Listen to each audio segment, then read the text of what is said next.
Bonjour à tous et ravi d'être parmi vous aujourd'hui pour parler de cet outil qui est extrêmement enthousiasmant. C'est un outil déjà, je veux dire, qui existe déjà, parce qu'il y a déjà 3000 agriculteurs qui sont impliqués dans cet outil, 130 projets de territoire, 130 projets, les agences de l'eau qui le financent. Pourquoi nous on s'y intéresse particulièrement? C'est parce que c'est un outil qui est basé sur l'impact et sur les effets sur l'environnement des pratiques agricoles, et pas uniquement, comme c'est le cas aujourd'hui dans la politique agricole commune, sur des paiements qui sont basés soit sur des surcoûts ou sur des manques à gagner. Alors j'ai conscience que je suis peut-être un peu technique, mais quand on a une pratique agricole, aujourd'hui dans la PAC, on est financé soit parce qu'on a une perte de revenus liée à cette pratique qui est plus bénéfique pour l'environnement, soit on est financé parce qu'on a des efforts additionnels à faire pour arriver au même résultat, pour faire court.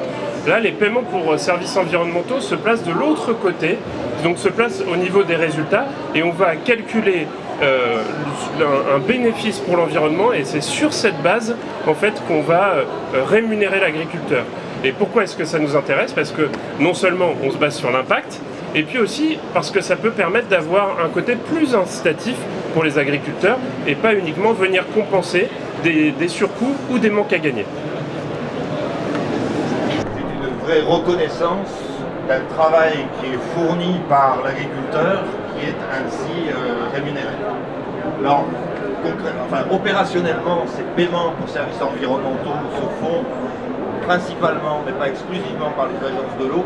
Donc c'est pour ça que vous êtes avec nous, Thibault. Est-ce que vous pouvez expliquer un petit peu comment vous les mettez en œuvre, comment vous les financez?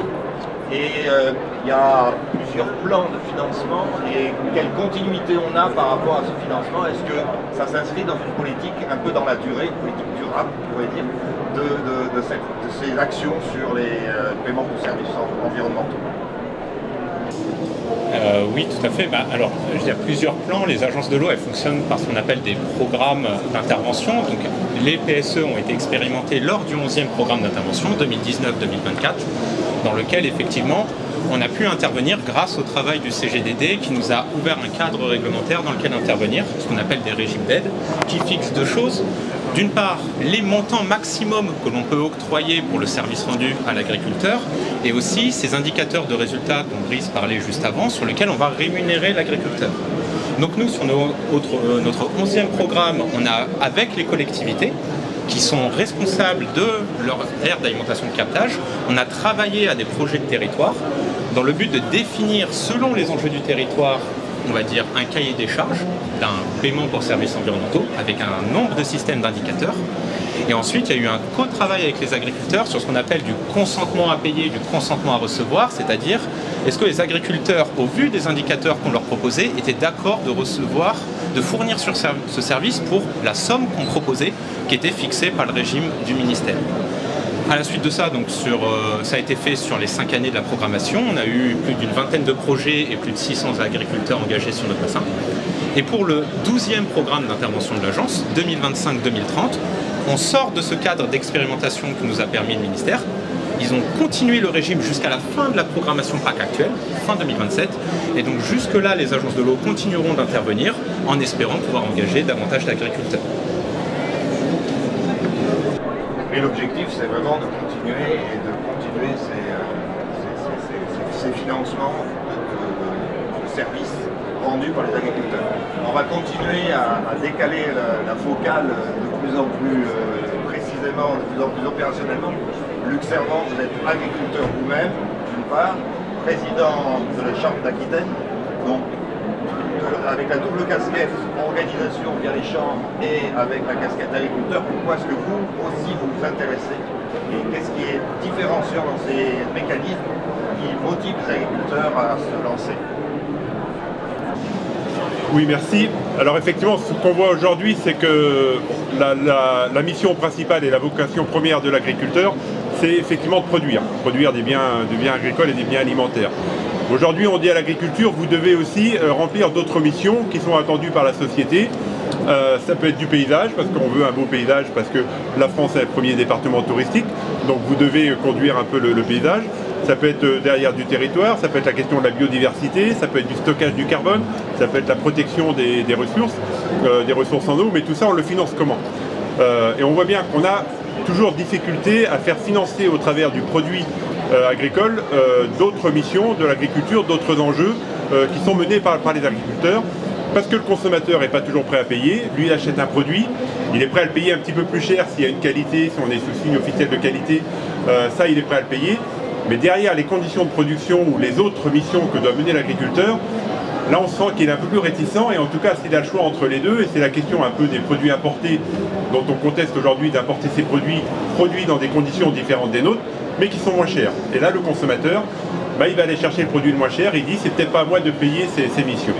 Et donc la question, comment est-ce qu'on finance ces autres missions, ces autres services environnementaux, qu'en même temps on nous dit c'est du service rendu à la société, au territoire, au paysage, à la biodiversité. Donc comment est-ce qu'on les finance? C'est pour ça qu'on travaillait sur la recherche d'outils nouveaux, qui sortent un peu du cadre européen, comme l'a expliqué Brice Huet, où là on est dans un cadre très quand même contraint, donc, où on peut au maximum prendre le surcoût ou effectivement la perte qu'il y a eu par l'action menée par l'agriculteur. Mais là c'est de dire il nous faut un produit pour financer ce service, et puis aller un petit peu au-delà pour reconnaître, pour dire que c'est vraiment un service rendu par l'agriculteur, donc inverser un petit peu la chose, de dire on ne vous finance pas un surcoût, on vous reconnaît pour le produit, et donc ça valorise le travail de l'agriculteur, ça le met en avant, et puis s'il peut en tirer un petit bénéfice parce qu'il rend un service, je pense que ça fait partie aussi du fonctionnement. Alors on est un peu sur des marchés un peu nouveaux, comme ça a été expliqué, il faut qu'il y ait le consentement à payer et à recevoir, et donc il faut trouver l'équilibre entre les deux. Mais en tout cas, on peut répondre à ça. Et donc c'est aussi aller chercher des nouveaux budgets, des budgets qui sortent un peu des politiques classiques, des budgets publics, des budgets privés. Et puis c'est aussi inscrire cette mission dans la durée, parce que tout ce qu'on a aujourd'hui, c'est quand même des contrats de 5 ans, les MAE, au bout de 5 ans c'est remis en cause, on revoit un peu les conditions. Là c'est de dire on peut inscrire dans la durée, 5 ans, 10 ans et pourquoi pas plus, quand on entretient une zone humide, qu'on maintient une prairie dans une zone humide, quand on plante une haie, il faut s'inscrire dans la durée, donner de la lisibilité aux agriculteurs, et donc c'était l'objet un peu de ces nouveaux outils, et dont le PSE en fait partie. Et ces outils sont cumulables avec les MAE, ou bien ce sont des régimes distincts qui ne permettent pas de les cumuler? Bon, on va voir le témoignage précis de Jean-Louis. Non, mais vous pouvez répondre, vous pouvez tout à fait répondre. On aura l'expérience concrète de Jean-Louis, mais déjà sur le plan plus théorique. Alors je peux répondre, mais je pourrais peut-être laisser les collègues répondre. Alors dans les premières expérimentations, on ne pouvait pas cumuler sur une même exploitation MAE et PSE. Donc ce qui a peut-être un peu bloqué, non c'est pas ça, mais un peu gêné la mise en œuvre, puisque les exploitations qui avaient des MAE étaient celles qui s'étaient déjà engagées en fait dans ces démarches. Mais en tout cas, je crois que ça a permis en tout cas de tester le dispositif et puis maintenant de le faire évoluer justement pour arriver à ça. Mais comme on l'a dit, on était dans une phase d'expérimentation. Maintenant, on va passer dans une phase un peu plus de, c'est pas encore de vitesse de croisière, mais en tout cas de développement. Merci. Donc toujours pareil, on décline et on va plus en profondeur. Alors maintenant le témoignage de Jean-Louis, lui a expérimenté en tant qu'agriculteur et en fait à double titre, c'est aussi ça qui est très intéressant, c'est qu'il a une casquette de maire donc, et de vice-président de collectivité, donc une capacité à encourager, et puis lui-même les a mis en place, donc intéressant d'avoir son témoignage sur la mise en place. Oui, donc bonjour à tous. Oui, donc je suis maire d'une petite commune qui s'appelle Saint-André-des-Eaux dans les Côtes d'Armor en Bretagne. Et j'ai été vice-président à l'environnement et la GEMAPI sur Dinan Agglomération de 2017 à 2020. Et justement, cette vice-présidence m'a permis justement de pousser pour mettre en place ces PSE. Enfin moi je ne connaissais pas trop au début les PSE. Et j'ai dit ça serait bien pas mal qu'on trouve quelque chose pour rémunérer lorsqu'on fait du bocage, lorsqu'on doit broyer, faire de la coupe sur des arbres. Il y a quelques années on mettait le feu aux broussailles et aux branches qui étaient coupées. Et plutôt que de les brûler, pourquoi pas les revaloriser?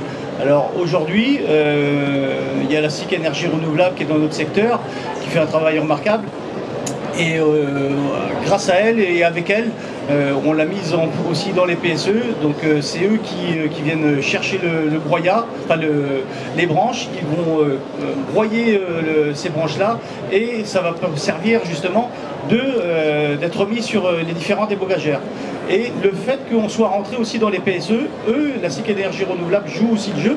Elle va payer le broyat 5 € de plus du mètre cube, justement pour justement inciter à aller dans ce sens-là. Donc par rapport à la mise en place sur notre secteur, c'était à titre expérimental, donc c'était au niveau des baies algues vertes et les périmètres de captage d'eau potable. Donc nous, il y a 2 périmètres de captage d'eau potable autour de chez nous et la fameuse baie algues verte de la Fresnay. Et du coup, il y a 20% d'agriculteurs qui ont franchi le pas parce qu'il y avait eu une certaine appréhension. Et comme vous disiez tout à l'heure, il y en a qui étaient déjà engagés dans les MAE. Et le fait d'être engagé dans les MAE, on devait rembourser les MAE engagés pour pouvoir rentrer dans les PSE. Donc je pense que c'était la petite difficulté qu'il y avait à faire aussi rentrer un plus grand nombre d'agriculteurs dans ce PSE. Aujourd'hui, on en discute parce qu'on fait des réunions, là on arrive en 3e année, savoir si ils recommenceraient. La plupart du temps, ils disent oui, on recommencerait. Je vois pour une exploitation comme la mienne, c'est 60 000 € sur 5 ans. Donc là, ça parle vraiment. Faire des petites choses qui sont semer les couverts végétaux après un blé, avant le 26 août. Il y a eu une dérogation cette année parce que on a eu beaucoup d'eau et donc ça a été reculé de 4 jours, mais ne serait-ce que aussi pour implanter les colzas. On doit l'implanter aussi le plus tôt possible, donc avant le 1er septembre. Tout ça, ce sont des petits efforts qui font que on peut prétendre au PSE. Et ce sont des programmes que vous construisez avec l'agence de l'eau. C'est un élément qui est intéressant à expliquer, c'est comment les programmes que vous mettez en œuvre vous-même vont être construits avec votre aide, avec l'agence. C'est des choses que vous construisez vous-même? Alors, on le fait grâce à Dinan Agglomération, parce que honnêtement, je pense que si la collectivité de l'agglomération n'était pas là, je ne suis pas sûr que les agriculteurs, on aurait atteint les 20%. Le fait aussi qu'il y a la collectivité qui accompagne, ça encourage, et puis encore une fois, tout ce qui est administratif, souvent c'est de la prise de temps, et le fait que ce soit la collectivité qui le fasse pour les agriculteurs, avec les agriculteurs, pour moi c'est une très bonne chose. Alors un programme comme ça qui est intéressant, comme faut-il les faire connaître, et le programme, ce qu'a fait Jean-Louis a été documenté, a fait l'objet d'une documentation. Et c'est là où le ministère est intervenu, puisque le ministère, conscient du fait qu'il est intéressant qu'on puisse savoir ce qu'il était possible de faire, le rendre explicite, le détailler, a mené une action avec Co-Farming. On va demander à Mélanie d'expliquer l'action qui a été faite par le Co-Farming pour un petit peu rendre visible ces PSE et participer à ce qu'ils soient davantage connus et donc davantage utilisés. Oui, merci. Je vais juste redéfinir qu'est-ce que le co-farming, parce qu'il y en a peut-être qui ne le savent pas. Le co-farming, c'est une association qui a plus de 8 ans et qui œuvre à dynamiser les territoires à travers des actions, des journées agribusiness que l'on crée en région autour des agriculteurs pour parler de tous les enjeux en fait, de transition agricole. Et c'est vrai qu'on a rencontré du coup, le ministère l'an dernier au Salon de l'Agriculture et l'idée c'est de pouvoir aller dans les fermes en région, de rencontrer les agriculteurs, de montrer les initiatives positives qui font de bien et de se dire demain le monde agricole a besoin d'attractivité, de renouvellement des générations. Donc quels sont les bons exemples à prendre en compte, comment les territoires aident en fait, les agriculteurs à pouvoir déployer des solutions pour une agriculture plus durable. Et donc du coup nous depuis 4 ans on fait un co-farming tour, donc on va rencontrer des exploitations et cette année on a pu depuis 2 ans créer un concours qui s'appelle la plus belle ferme de France. Donc c'était l'idée de mettre en image justement les agriculteurs. On est allé rencontrer des personnes, des agriculteurs qui ont un PSE, qu'on a mis en lumière en vidéo, mais également avec toi Henri et Bertrand qui est derrière, sur la plateforme Triple Performance, qui sont des adhérents chez nous.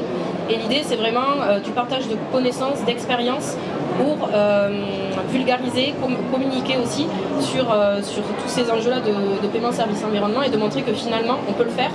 Il y a beaucoup de questions derrière, etc. Mais en fait, si on se fait accompagner par les chambres, les agences de l'eau et tout l'écosystème qu'il peut y avoir autour, c'est ça qui peut être intéressant. Donc nous, on a voulu mettre en lumière le terrain, les agriculteurs. Jean-Louis, tu as un profil sur Triple Performance avec justement tout l'intitulé. Donc je vous invite tous à aller regarder.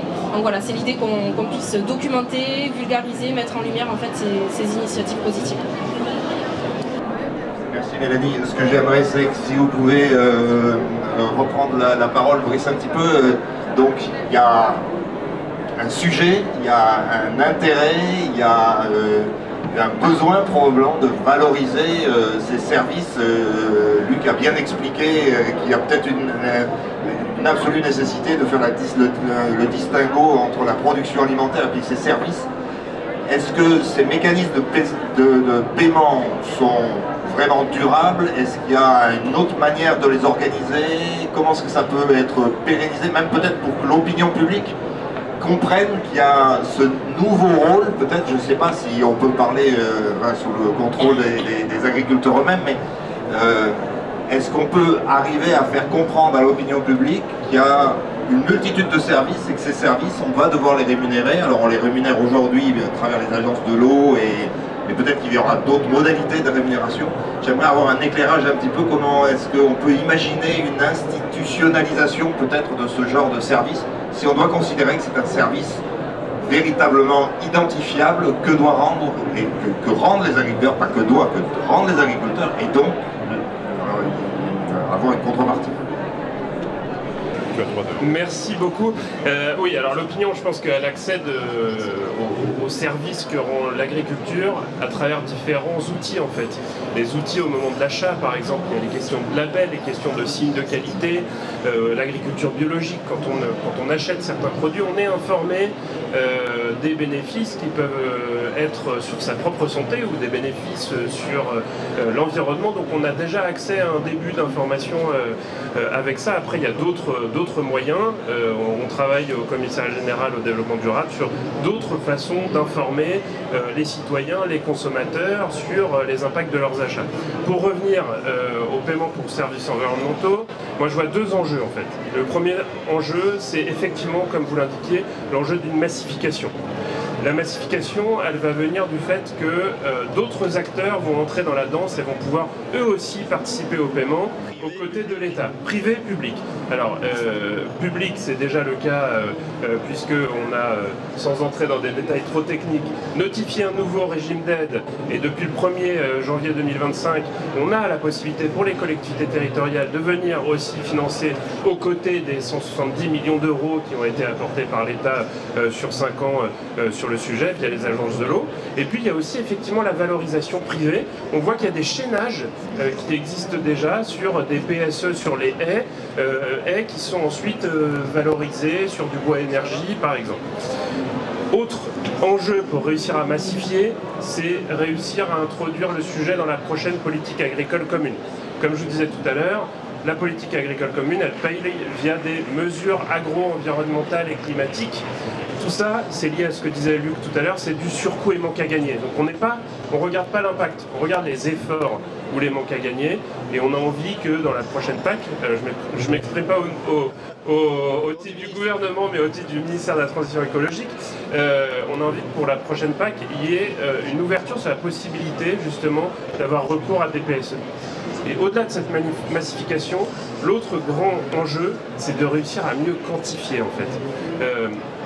Quand on travaille sur l'eau, sur une aire d'alimentation de captage, on peut derrière, même si c'est déjà très compliqué, imaginer ce que ça coûte en moins à la collectivité d'avoir une eau plus propre. Et donc peut-être rebasculer sur l'agriculteur une partie des coûts évités du fait de pour la collectivité avoir une eau plus propre. Quand on commence à parler de paysage, on commence à parler de biodiversité dans toutes les dimensions qu'on connaît, c'est plus difficile de calculer et c'est des travaux qui restent devant nous en grande partie. Merci beaucoup, c'est plein de choses très intéressantes, c'est très complète. Il nous reste 3 minutes pour faire un petit tour de table. Peut-être un mot pour conclure et donner une perspective par rapport à ce sujet. Commencez par vous, Thibaut. Alors pour les agences de l'eau, ça continue, comme je disais précédemment, dans leur nouveau programme d'intervention, le 12e, qui est opérationnel depuis le 1er janvier. Donc je ne parlerai pas pour toutes les agences de l'eau, en tout cas pour les différents taux, vous aurez toujours des PSE qui pourront être entre 80 et 100% financés par l'agence de l'eau pour le paiement auprès des agriculteurs. Des PSE qui peuvent aller de 5 à 7 ans en termes de mesures. Et après, chaque agence déploiera à peu près ses dispositifs. Ça peut être des appels à manifestation d'intérêt. Dans ce cas-là, les collectivités auront à se mobiliser pour pouvoir y répondre et pouvoir engager les agriculteurs sur le territoire. Ou ça peut être tout simplement inscrit dans leur programme d'intervention et donc des interventions au fil de l'eau. Et donc toujours, encore une fois, passer principalement par les collectivités compétentes en matière de protection de la ressource. Pour les agences de l'eau sur forcément leurs aires d'alimentation de captage, mais pas que, les enjeux biodiversité sur les territoires en zone humide, et aussi beaucoup de territoires en enjeux érosion, ruissellement, sur lesquels les haies ont aussi par exemple une vraie mise. Pour conclure, moi je trouve qu'effectivement là on dispose d'un outil, on est en train de mettre en place un outil qui va quand même être, qui peut avoir un impact très fort dans le monde agricole par la reconnaissance, je le répète, des missions qui sont menées et expliquer à la société qu'il y a la production, oui, mais que les missions menées par l'agriculture, ça a aussi un coût qui doit être partagé par tout le monde, et que c'est là aussi un peu l'offre et la demande d'une société qui demande un certain nombre de choses, mais qui doit peut-être accepter de payer via différents dispositifs. Moi je prends comme souvent l'exemple, je suis producteur de grandes cultures. Mon blé produit avec moi j'ai 30 km de haies sur mon exploitation que j'entretiens à mes frais aujourd'hui. J'ai pas d'aide spécifique là-dessus. Tout le monde me dit c'est très bien d'avoir des haies, sûrement c'est très bien, je le reconnais. Sauf que mon blé, je le vends le même prix qu'un producteur de blé qui lui est en Australie sur une parcelle de 5000 hectares, qui n'a pas une haie, qui n'a pas un fossé, qui n'a rien. Donc comment est-ce qu'on prend en charge tout ça? Je pense que là, l'outil il est là justement pour ça. Et on pourrait prendre l'exemple pour beaucoup d'autres choses, d'élevage, de zones humides, de prairies, on l'a parlé. Donc là, je pense que vraiment, on reconnaît, enfin vraiment, on met en place cette nouvelle approche de l'agriculture vis-à-vis de la société, avec un échange mutuel et une reconnaissance mutuelle. Merci. Oui, donc en quelques mots, je pense que vous avez dit le mot, c'est la reconnaissance du travail accompli. Et moi je suis aussi producteur de sarrasin depuis quelques années, et justement sur les captages d'eau potable comme ça, où est-ce qu'il y a 0 intrant sur du sarrasin, je pense que si justement des cultures comme celui-ci, comme le sarrasin et autres, il y en a d'autres, je pense à la sylphie aussi qui peut rentrer en compte, qui demande quasiment aucun intrant. Si les MAE sont cumulables en même temps, je pense qu'on aura encore beaucoup plus d'adhésion sur les futurs PSE. Justement, cette reconnaissance, nous c'est ça, c'est vraiment la mettre en lumière sur le terrain, donc qu'on arrive à continuer à mettre en avant des agriculteurs qui font des choses bien et qui peuvent justement, les PSE, s'en servir et vraiment que ça soit valorisé.